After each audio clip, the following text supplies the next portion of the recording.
Nel giorno della prima del documentario su Toto Cuffaro, il collettivo Offline torna a tappezzare di manifesti satirici alcune strade a Palermo. Era già successo durante la campagna elettorale con slogan Forza Mafia e faccioni di Totò Riina.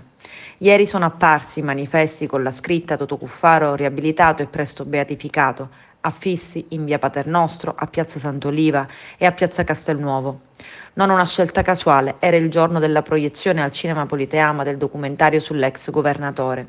Ci siamo permessi di offrire le nostre competenze artistiche, si legge in una nota del collettivo Offline Palermo, proponendo una locandina ispirata all'opera del 1984 di George Orwell.